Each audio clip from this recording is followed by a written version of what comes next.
didn't even know it had ever been there. The clerk had been unpacking a box, stacking books every which way before carrying them back to the inner room that served as an office to be examined. By the shop's rear door were a dozen more large boxes, twice that number for all she could tell, in the shadows there. She couldn't bear to think about it any longer, or her nerves would fail her completely. Surely, if they knew what she'd done, Constable Welkin would be here by now. Surely she didn't have to wait any longer. She nearly choked on her tea as she drank down the rest of it, and, forgetting the cabbages in the sack at her feet, she paid for her tea and started for the shop door. When Lydia called to her, she thought her heart would stop from sheer fright. Turning slowly, she stared at the woman by the counter. "You're marketing, madam?" She followed the line of the pointing finger and saw the sack by her chair. Oh, my goodness, yes. Whatever was I thinking?" She rushed back to her table and caught up the sack, then forced herself to smile again and walk steadily to the door. She could feel the disapproving gazes of the other customers, and flushed with embarrassment. The first thing she did after shutting and latching her door behind her was to hurry upstairs, take off her hat and gloves, then her coat, leave them on the bed, and walk away from all of them as if they were somehow contaminated, even the cabbages. It wasn't until after her lonely dinner, taken in the small dining room, that she went upstairs again and reached for her coat. She felt a flush of guilty anticipation as she slipped her hand down the soft wool, her fingers stealing into the left-hand pocket with almost sensuous pleasure.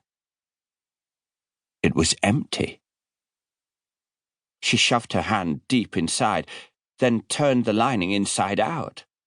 But there was nothing except for a wadded handkerchief in the very bottom. She stood there, so shocked she could hardly breathe. What had become of the little book? It couldn't have fallen out. That was impossible. And she'd kept her coat on in the greengrocer's and while drinking her tea. She couldn't possibly have lost it. Had she imagined taking it, because she'd wanted it so badly, and actually believed it? She pushed that thought away as too frightening, and searched her coat again. She searched the other pocket just to be sure, but there was nothing in it but a house key. Collapsing in a chair, she stared at the coat lying in a heap across the bed, and, after several minutes, she began to cry. She couldn't have said later whether it was grief at losing something so precious, or relief. He had managed to lift the contents of the old lady's pocket without her even noticing that he'd bumped into her. She'd been lost in a world of her own, he thought, and hardly aware of her surroundings. That's why the elderly were such easy marks. They walked down the High as if they were alone on the street. It wasn't until he was well away that he took what he'd lifted out of his own pocket and looked at it. Then he swore. What the hell was this? A beautiful little box, and inside a beautiful little book. And where, in God's name, could he find anyone to buy that? It must be worth £1,000, but more to the point, it was easily recognizable. And if the old lady called the police, everyone would know exactly what this thing looked like. It might as well have her name on it, right there on the cover for all to see.